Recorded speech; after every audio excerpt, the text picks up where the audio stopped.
National Wrestling Hall of Fame Honors Weekend. Our outstanding American for the class of 2024 is retired Colonel Steve Banach. He spent time wrestling out of Port Jervis, New York, Clemson University of Iowa, among other places. We're going to talk about his distinguished career, his somewhat famous brothers that have done pretty well for themselves as well. And first things first, Colonel Banach, congratulations on the honor, and what was your first inclination or your first response when you got the call from the Hall of Fame? Well, Jason, thanks for having me on today. The answer to the question, it was, I don't know if I was shocked. I was definitely surprised. You never, at least, I had no aspiration. I never really saw myself being inducted, into the Hall of Fame. And, obviously Ed and Lou were, and then, through the course of the months that have transpired since I got notified by Leroy, I think one of the things that's really struck me is, number one, this is a really, a picture of the investment that so many people have made in me, and developed me along the way. And so, I'm forever indebted to them for their time and energy and their contribution to my life. And then the other thing that comes along with that is, I have no way of thanking everybody who had a hand in doing this. When we talk about your wrestling career, first off, we got to go back to childhood, because both your brothers, your twin brothers, your younger twin brothers, Lou and Ed, have talked about the upbringing, being adopted. You guys, three of you, you were older, and talk about that life and how that came into your world, and how quickly wrestling came with it, and then how those two situations, being a wrestler and being adopted, kind of grew with each other and grew with you three especially. Yeah, so what I want to do is really just couch this in terms of the two sets of parents that we had. Warclaw and Genevieve Banach. My dad was a Polish soldier in 1939 when the Germans invaded Poland, and he got shot in the right trapezius, and clean wound. The bullet went in the front and blew out the back. He had a pretty significant exit wound where a lot of the flesh was blown out. It was kind of sewn up like a with the end of a sausage, roll of sausage. I remember as a little kid, I could stick my thumb in the hole in the back of his trapezius. But he spent somewhere between 5.5 years in different prisoner war camps. After he was wounded, he went down on my mother's farm in southwest Germany in the Black Forest area. She fell in love with him. He was about 8 or 9 years older than she was. And as a result, fall in love with the enemy. She got put in Nazi indoctrination camp. So my father Warclaw and mother Genevieve just endured hell on earth. And at the end of the war, my dad was released from Dachau. He survived all the punishment there, and my mom, she survived as well. And they linked up on my mom's farm. Both of them, severely, impeded by what happened to them and really destroyed their lives. But having said all that, I really, to the extent you can, I'm this Hall of Fame selection is really about my mom and dad, Warclaw and Genevieve, and then my adoptive parents, Alan and Stephanie Tooley. I was adopted in sometime in the winter of, or actually moved into an adoption home in sometime in January, February of 1964, after our house burned down in December of 1963. So we had 14 children. My father, Warclaw's greatest achievement is really strategic. He got us to the United States. He got us out of war-torn Europe, got us to the United States, and he I know he was thinking that if he could get us to the United States, we'd have a chance, and that certainly was the case. But our house burned down in a cold, wet night in December of '63. 14 children, two parents, and we were all homeless, living in Lafayette, a basement of a church in Lafayette, New Jersey. And every day somebody from the New Jersey Adoption Agency would come in to the church, and one or two of our siblings would go away, and so you're just sitting there watching your family, depart, and it really entered into a state of liminality, a state of real disequilibrium. You really didn't understand what was going on or why it was happening. But so I went to my first adoption home. Ed and Lou stayed together, and they got adopted by another family. And after a period of time, I mean, we're very thankful for the people who adopted us and took care of us. But in the adoption world, people don't hang on to the children that they bring in their homes for their full maturation period. So after a period of time, the parents that I was staying with said they couldn't support having me there anymore. So the state asked Alan and Stephanie Tooley if they would like to adopt me, and they said yes. And I went to their home in September of '64, and Ed and Lou, coincidentally, were being told the same thing by their adoptive parents. And probably 4 to 6 weeks after that, they came and joined me with Alan and Stephanie Tooley, our adoptive parents, in the fall of 1964. So fall of 1964, to your point on when did we get adopted? I'm 13 months older than them. So in 1976, my adoptive mom, Stephanie Tooley, asked my father, Alan, who had quite a sense of humor. He's like, "Hey, Al, Steve's going to be a senior in high school, and Ed and Lou are going to be juniors. Don't you think it's about time we adopt these kids?" And my dad, with a little bit of a smile, said, "Hey, Steph, don't jump the gun. There's still time left." And so, at the end of the day, Dad was all for it, and so was Mom. But again, this induction to the Hall of Fame doesn't happen without my two sets of parents. Incidentally, and Leroy told me this, just as a matter of fact, Ed and Lou are in there. I'm going to be in there here, next Saturday, and we'll be the first family with 3 members of our family in the National Wrestling Hall of Fame, and that doesn't just happen. The Lord God had a plan for us, and and our Savior, the Lord Jesus Christ, really he held our hand all the way through this. He put people in our lives that gave us tough love when we needed it. And some people, like I said earlier, some people made contributions to our lives that we'll never know what they did. But we know we were around a really, really good group of people in Port Jervis, New York, who really helped us, develop along the way. Now, you tell the story. How many of your siblings from your birth parents do you have any contact with to this day? I mean, there's a lot to keep up with, and you said in that time there's foster homes, you're bouncing around. I mean, do you still have any contact with any of them outside of your younger brothers? Yeah, we used to in the earlier years. I spent over 27 years in the military and traveling all around the world.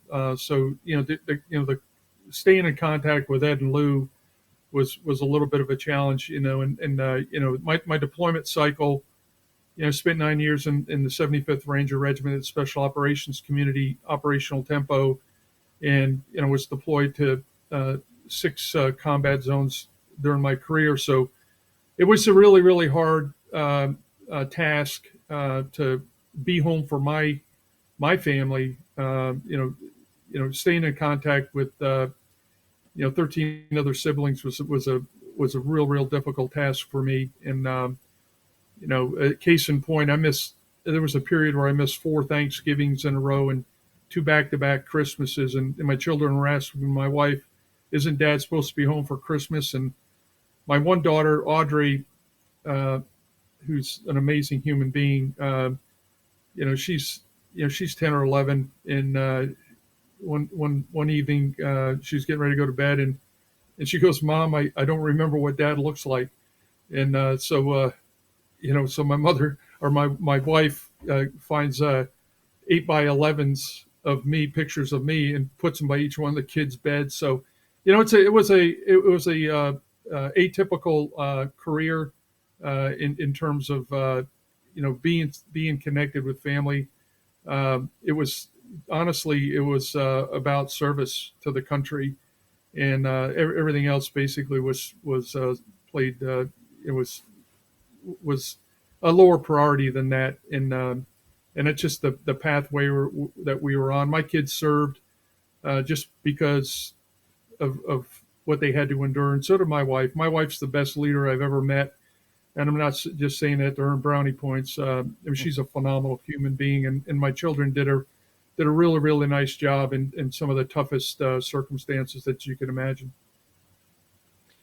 A lot of the talk about the drive and the recruitment for the armed services does center around wrestling. The Marine Corps, for example, is a very big partner in USA Wrestling and the NWCA and those initiatives. If they like to pluck wrestlers into their ranks, and when it comes to the sport of wrestling, how quickly did you take to it, and how was it a natural fit for you? Well, I tell you, it was very much a natural fit. Ed, Lou, and I, in our adoptive home with Alan and Stephanie Tooley, we literally broke every meaningful piece of furniture that they had in the house, and we broke so much, and we each started having to take turns, or who's going to take the blame for who broke what, and then take the punishment, so all three of us wouldn't get punished. But so it was just in the DNA. You have three brothers that the oldest is 13 months older, and we did everything together. I was the father figure for Ed and Lou, and for a long time, and I love them more than anything else in the world, and I didn't want anything bad to ever happen to them, and so we fought each other, and in pretty much every day, and when we were younger, fist fights and those kind of things, and if anybody picked on one of us, all three of us would go after that person, and so it was really we had each other's back, and where it got formalized, and thankfully slow. So we had 7 coaches that happened to be our teachers at Port Jervis middle school and high school, and Eddie and Louie started wrestling in 7th grade in the modified program, and I started a year later in 8th grade. So we had Coach Phil Chase take us up underneath his wing. Coach Chase was a real fundamental guy when it came to wrestling. Really heavy focus on conditioning, and maybe less so on wrestling technique at the time. But fortunately for us, when I got to be a freshman at Port Jervis High School, I tried out for the junior varsity team, and my math teacher, Mark Fowler, Dr. Mark Fowler, was he graduated high school at Port Jervis in 3 years. He went to Harvard and got a degree in philosophy and physics, and sometime after he graduated, he was asked to come back to Port Jervis and teach math. So Mark was a little bit bigger than Ed, Lou, and I.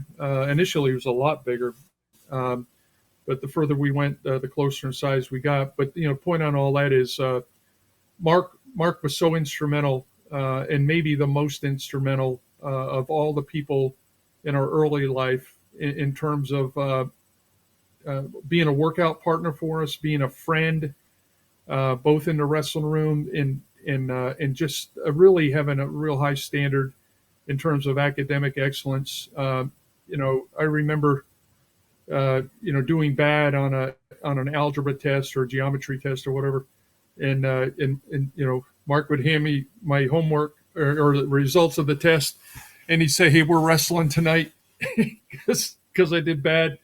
So he would take it out on me, and just to realize, or to get the point that I've got to do very well in the classroom, or it's not going to go well for me. And but it's the iron sharpens iron thing. Ed, Lou, and I, all basically, grew up, similar size and weights and all this, and then we had Mark in the room, and Mark would just, he'd go toe to toe with all of us, and over time, one thing led to another, and we ended up really enjoying the sport, and became our lead sport in terms of our ability to go to college. And we owe a lot to every one of our teachers and our coaches that were dual hatted there, because they, like I said, at the outset here, they did such a remarkable job making a contribution to our life when they didn't have to. But they were good people. They were very, very noble-minded. They did what was right, and a lot of that, what was right, was tough love that would not, be looked well, look well on today. People would probably balk at, some of the techniques that we were raised with. But having said that, I wouldn't change anything. I knew that they cared for me. They cared for my brothers, and they had our best interests in mind. Being a year older, you have the opportunity to, experience things first, obviously graduation, then college. Your path to college involved wrestling, and why did you decide to go from Port Jervis, which, historically speaking, good athletic programs all around the board. I remember running into them in softball fields when I was coming through high school. They would take trips down to spring training, and they would bring those girls softball teams up and crush teams up and down the East Coast on their way back to New York. Going down south seemed to be a very attractive thing, and Clemson was on your radar. Why was Clemson the spot for you initially? Well, this, full scholarship. I got recruited by a number of schools. Full scholarship in Wade Chalice. Back in the 77 time frame, 1977 time frame. And I mean, Wade was one of the best wrestlers that we had in the country. He was phenomenal, and I owe a lot to Wade. My time at Clemson was very much a learning experience, a growth experience for me, and I wrestled Wade in quite frequently in our practices down there. He brought in some really good wrestlers on our team, and that I benefited from, learned a lot. But at the end of the day, I had two brothers that went to the University of Iowa, and I spent a year down there with Wade, and then Ed and Lou decided to go to Iowa, so I went out over the summer between my first year and my second year at Clemson. I went out to Iowa to see what Ed and Lou were getting involved in, and I realized, after about a day being there, that they're walking into a meat grinder. Going from Port Jervis High School wrestling, and even though Ed and Lou were highly recruited and very, very good, they were walking into something that was not normal. And I knew them both, and I thought Ed would do okay. He'd do well. Lou is a little bit different than Ed, and I had a lot of concerns about Lou. And so I stayed there, wrestled all summer, went back to Clemson, wrestled another year, and then at the end of the season, I finished second in the ACC at 190, and then at the end of that year, told Wade that I was going to give up my scholarship and walk on at Iowa to be with my two brothers, and I did that. And sure enough, Ed and Lou both started their redshirt freshman year. Both did very well. Lou, I think, was 17-4 in the January. I guess it would have been 1980 time frame. January 1980, and he was bouncing from 210 pounds down to 190, every week, and it was just too hard for him, and so he ended up quitting the team.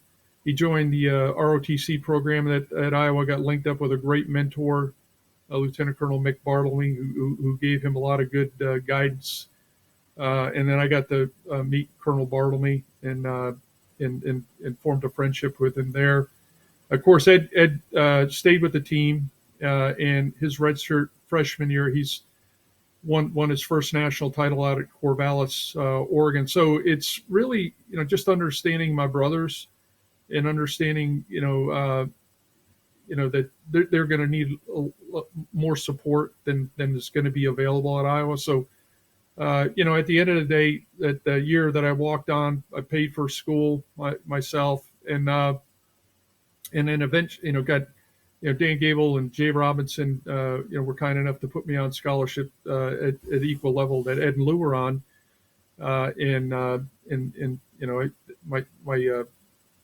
my time at Iowa was covered by scholarship for the remaining years I was there. So very thankful to Coach Gable and Jay Robinson, Mark Johnson, Chuck Yagula, and a host of others.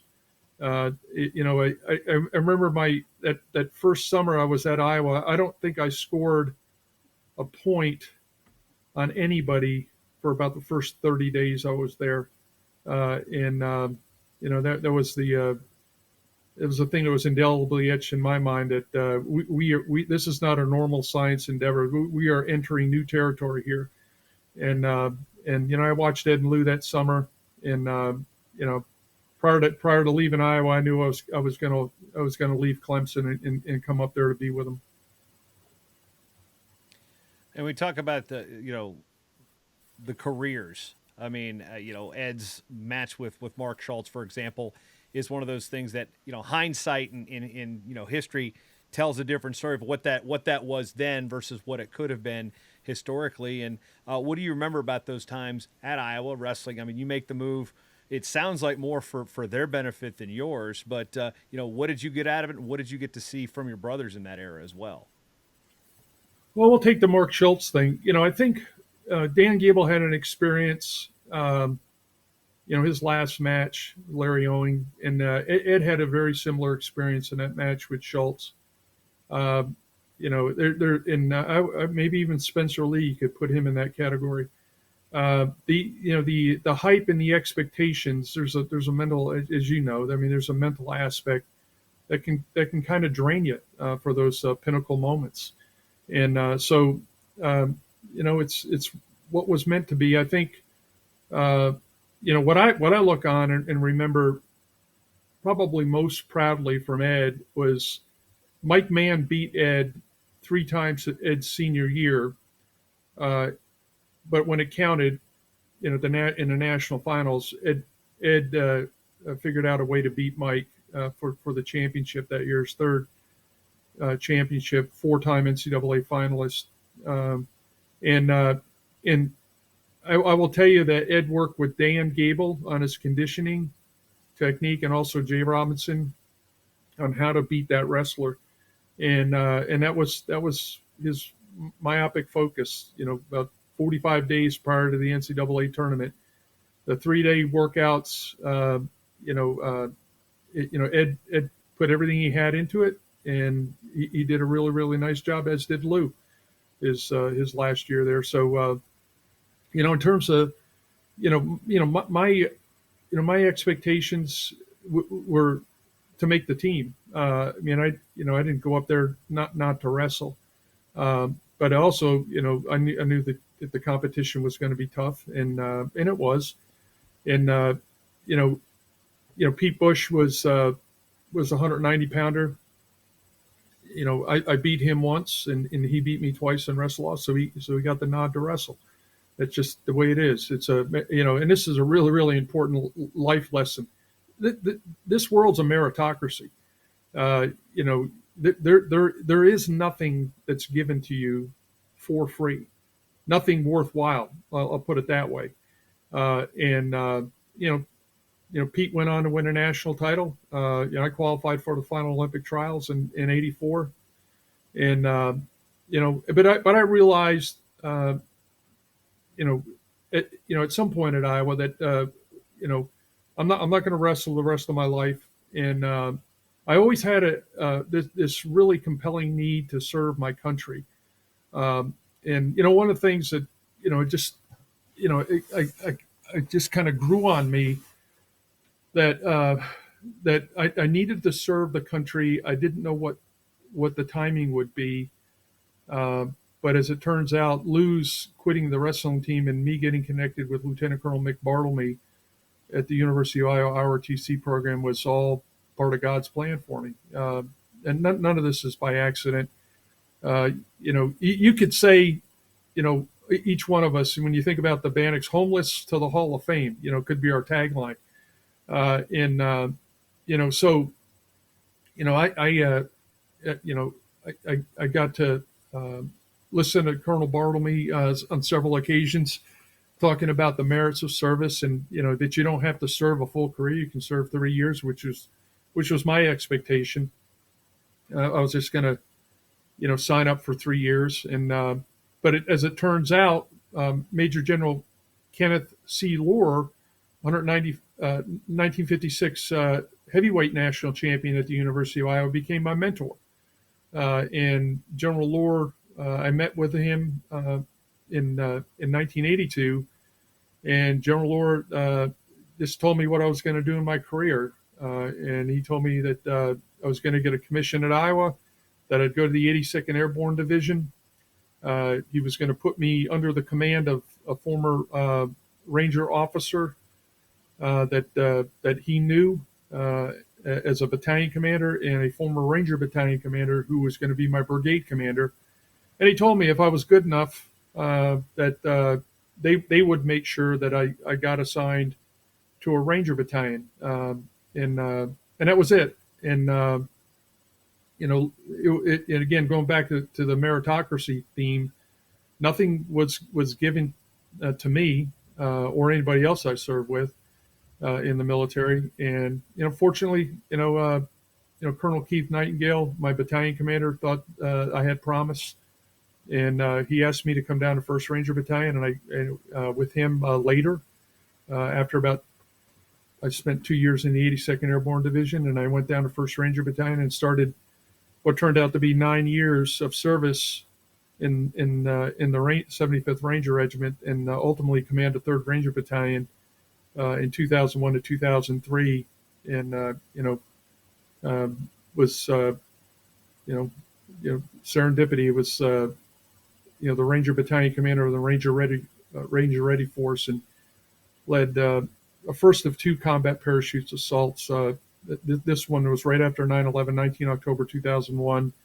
Parachuted into BB Terror Airfield in Helmand Province as the initial strike for the global war on terrorism, and then led a 2nd Ranger Battalion combat parachute assault into Iraq on 28 March of 2003 during that invasion. So participated in 4 invasions, served in 6 different combat zones. And those 27 years seem like a lifetime ago now, 14 years removed. But I'm so fortunate to have served in the company of true heroes. And today is Memorial Day, and there really isn't a day that doesn't go by where I don't think of some of these men who gave their lives for our country.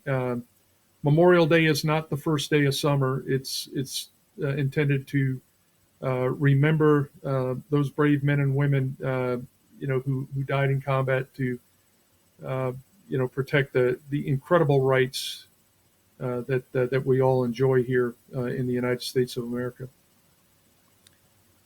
And coming back to the title here, Outstanding American. So in wrestling parlance, this is what we honor people like you who serve. Somebody who spent you say you went in for 3 years. You almost spent 3 decades in serving the country. What does outstanding American mean to you? I think I thought about that a little bit, uh, and I'll just frame it this way. Uh, all men die, but not all men truly live. Uh, and, and some of us are on a pathway that ends up uh, putting you in circumstances um, that you never imagined. But it's a crucible experience. Are you going to perform? At the time that your country in my case, at the time the country needed me to perform, or are you going to do something less than that? And unfortunately for me, I had the great privilege of serving in the company of some of the finest Americans that you're ever going to come in contact with. Uh, Men who were willing to give their lives for their country, and some of them did. Many wounded, uh, in combat. And so I think, you know, being an outstanding American is really up to whatever person wants to judge you on or wants to think about you in terms of that moniker. I will simply say this: I felt the need to serve and to lead, and to lead is you must serve if you're going to lead. If you're going to lead people, you must serve them. Uh, and I learned that just through my relationship with Ed and Lou. If I was as their older brother, if I could demonstrate that I cared about them, uh, I think they would listen to what I had to say. They didn't always follow what I said, but sometimes they would. And so I think at the end of the day, an outstanding American is one who's willing to serve. Um, and and I think I think about how I've evolved in my life. I've come to the realization that giving is living. If I am giving of myself, then I'm really truly living. I feel inspired. Uh, if I've given my time and my energy, my talents to people, and if I'm making their lives better, then I'm living. I have great joy in that. Uh, and I would tell you that an outstanding American is noble minded. And when I say that, we live in the best country in the world, and we need to act like we are the best country in the world. Men that I grew up with were all World War II, Korean War, and some Vietnam veterans, and they carried themselves uh, with this sense of nobility. And none of them had great wealth or anything, but there was a level of respect that I had for every single father that we had on our Clove Road in Montague, New Jersey, and then at Port Jervis High School, and that whole school system. There was an element of respect that I had for every single man and woman, or ladies that taught and were administrators, and we need to keep that. We need to respect the flag, respect those who have shed blood, to give people the freedom that they enjoy today. So that I don't know how well that answers your question, but that's what kind of comes to mind for me. That's why I served. Uh, you know, I just felt the need that this country was such a great country that I had to do something to pay, to pay my dues, to keep it where it is and try to make it better. We look at the tie into wrestling with the military service, like I alluded to earlier, and we look at the elite fighting forces that are almost the legendary, the Navy SEALs, the Green Berets, the Army Rangers. There's I'm sure there are a number of units and divisions that do things that don't get the glamour that just those three that kind of emit out of pop culture. What is it about serving with that brotherhood that is uniquely wired for somebody of your background, somebody that was had to deal with some hardship growing up, had to deal with some uncertainty, being homeless, and being a wrestler, a sport that is ultimately, yes, you rely on your teammates, but it is a selfish, individualistic effort, but you are still not the wrestler you're going to be without those around you, much like the soldier who is not without his unit around him. How do those two worlds exist, and how do they blend together to help you become who you were? I think my experience, at Port Jervis High School, it all started at the top with Coach Fowler and assistant coach Ray Hollick, the junior varsity coach. They were such great leaders. Um, they did, Fowler. I mean, Fowler did everything we did. So leadership by personal example was something I learned, in the Port Jervis wrestling room from Mark. The other thing is, and these are all transferable into the military, right? So leadership by personal example. They would do everything that we did, So, if we're running sprints or wrestling for, whatever it was, whatever the physical challenge was, Mark was right there, doing it with us, and of course, when you serve in the Ranger Regiment, I'll speak for the Ranger Regiment. That's my experience. Uh, Leadership by personal example, and again, leadership is translated into serving others. Uh, the the platoon leader, platoon sergeant in a Ranger platoon always ate last, uh, and so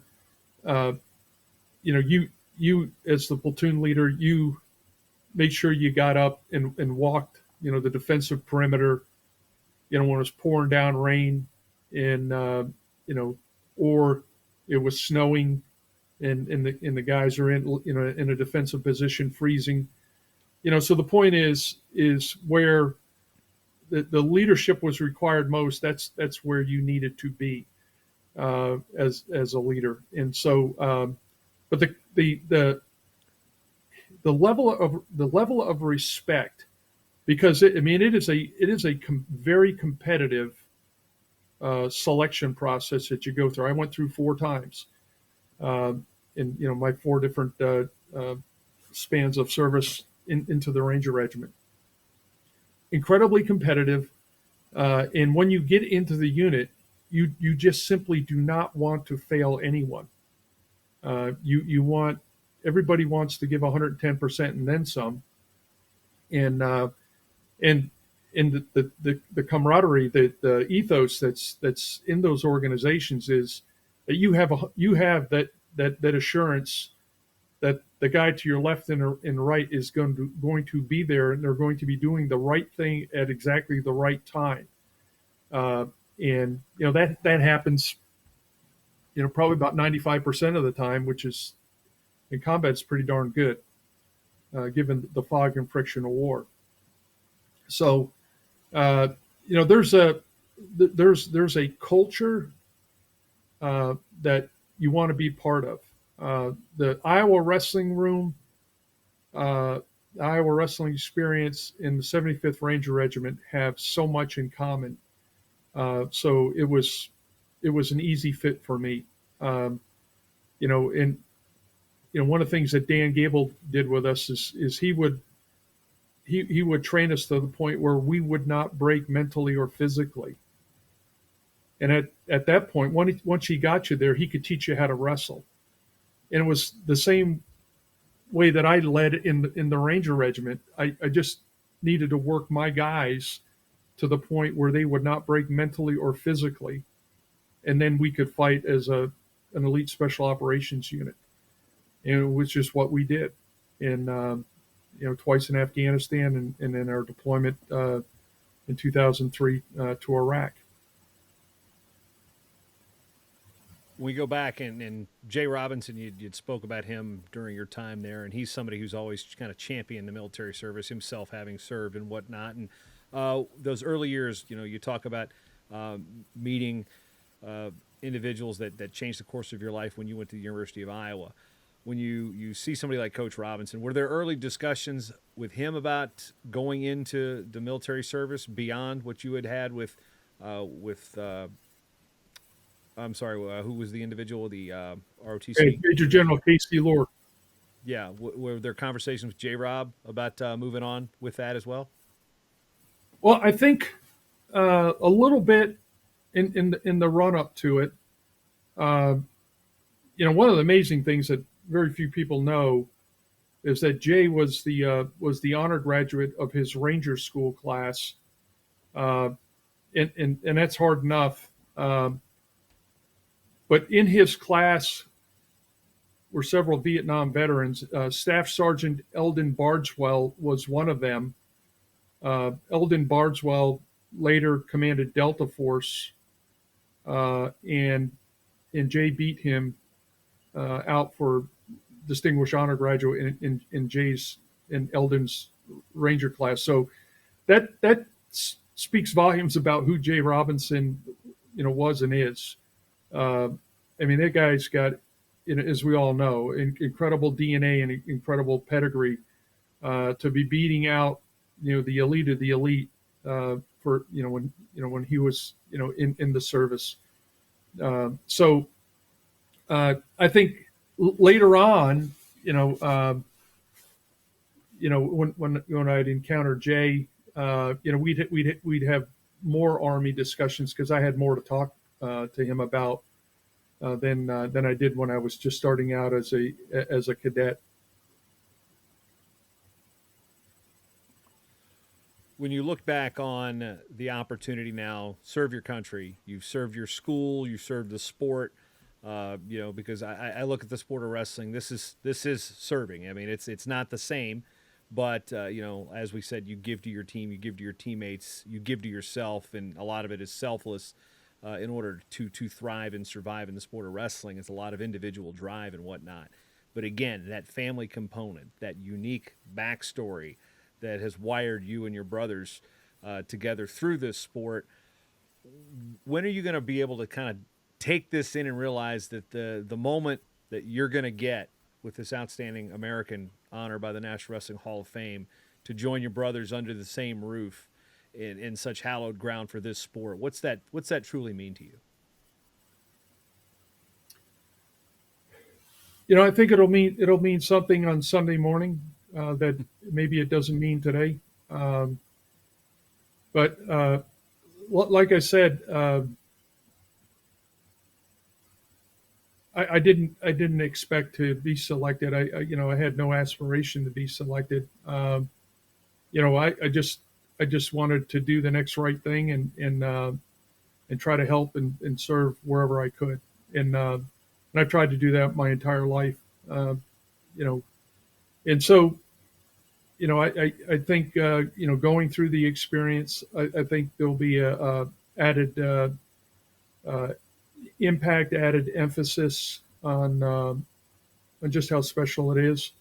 I'm just thrilled that that three Banach boys that were the sons of Warclaw and Genevieve Banach, who had absolutely nothing. My parents and us, we had nothing. We were homeless.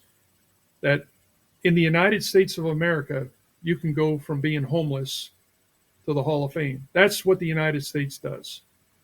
Okay, and it's you're not doing that by yourself. You're doing it with the people that the Lord puts around you. And we wrote a book called Uncommon Bonds: A Journey in Optimism, and published it in 2015. We thought the uncommon bonds was logically between Ed, Lou, and I. and we were on this, on this journey in optimism together, right? And about halfway through the book, we kept on talking about all these one-off experiences, like how did that happen? Lou would ask me, how the heck did you survive when the rope broke and you swung off that cliff and hit that slate ledge and then fell another 15 feet to the asphalt road below? I said, I have no idea, and by the time we got through it, through writing the book, we were like, okay, this is an uncommon bonds with our creator, who's doing something unprecedented here with three young guys who had nothing, and look where we're landing. So, for the, I look at this as a God wink. If you think that Ed, Lou, and I did this, that is not the case. That is not the case at all. It was a pathway we were meant to go on. But in terms of our accomplishment, I mean, this was something that the Lord had planned for us, and He put the right people in place, and it has happened. And that's the level of credit I take for it. It was God's provision, and I'm very thankful for it. I'm sorry. You got to go back and roll that story back for me for just a second. Okay. You did what now? You fell what? I'm sorry. That's the rope Well, race. I tell you, I need to know that story real quick before we go. Wait, That's I got to. Hey, Jason, I got to get you a copy of Uncommon Bonds: A Journey in Optimism. So there were forest fires. There were people shooting blanks out of a 22 rifle at you that could have been live ammunition, but fortunately wasn't. So we were living on River Road in Montague Township, and we decided that this rope that we had picked up from somewhere, that we needed to tie it onto a limb of a tree and swing off this cliff and see how far out we could get. And so, and how old were you at the time? Yeah, we were probably, well, I know, I was 13. I was in seventh grade. And so Ed and Lou were 12. So Ed and Lou both swing on the rope. No problem at all. They go out, come back, go out, come back. And I'm like, hey, man, you guys get off the rope, man. Give me a shot. And so my very first swing on the rope, I feel this tug, the rope snapping. All right. And the next thing I know is I'm in the back of our car with my mom and my aunt in the car smoking cigarettes. And the reason why I woke up is because I was, I had blood in my mouth and I was choking on the cigarette smoke. They had the window down a little bit, but the car was full of cigarette smoke, so secondary smoke. So I swung out, hit this slate ledge. It's probably about 12 to 15 feet below the tree. And then I literally bounced off that, hit my head on that, bounced off that, and fell about another 15 feet onto an asphalt road. And both my brothers thought I was dead. And one of them ran up to get my mother. And my mom had been through, Stephanie Tooley had been through this so many times that this was not her first rodeo of the boys hurting themselves. Lou split his stomach open running through when he was really young, about 7 or 8 years old. Split his stomach open running through a barbed wire fence. And then, Ed did a number of things as well. And so we affectionately called Stephanie Sarge because she was very much had to be a Sarge to keep her handle on her three boys. That was one time I almost killed myself, but like I said, the rope worked for the other two, so I figured I had a shot to have some fun. But that was the story of our life. Uh, we were we grew up in Montague Township in the foothills of the High Point State Park, Appalachian Mountains, and that that mountain range was our playground, and we had a blast. It was a great upbringing. It was either get out there in the woods. It's really kind of helped me in my Army career. Spent a lot of time in the woods. Get out there in the woods, have fun, or stay at home and have Sarge put you to work. I feel like this is that scene in Roadhouse where you just go to the doctor and present your medical records with them. It saves them a lot of time. So is that something that the mom brought along Yeah, to? Oh no, here we go. You're set to go. yeah, yeah. They. I mean, St. Francis Hospital had our medical records. There They got to know you was a guys pretty history. quick, pretty good, huh? Yeah, there was a history there, and the worst part about it is, my lip was split here, and I had a big scar, right through my eyebrow, split it wide open, and the doc putting the anesthesia in went right through my lip and just sprayed it down my throat. That was the first thing. So I, had to spit that out and then tell him that, hey man, you didn't numb anything up, so don't stitch it up yet. Uh, and do that with my lip flopping around, trying to talk. And so this happened on a Saturday. My mom worked and my dad worked full time jobs, and so I mean I had a massive concussion. Got home on Saturday night, and got up on Sunday, massive headache, and my mom told me you're going to school on Monday, and of course I was in seventh grade, middle school, and I can't tell you the number of kids that called me Elephant Man, because my lip was swollen out here, and I had this goose egg here on my over top of my eye, and but that was our life. I mean, we did some wild stuff, and stuff that you can never do, today.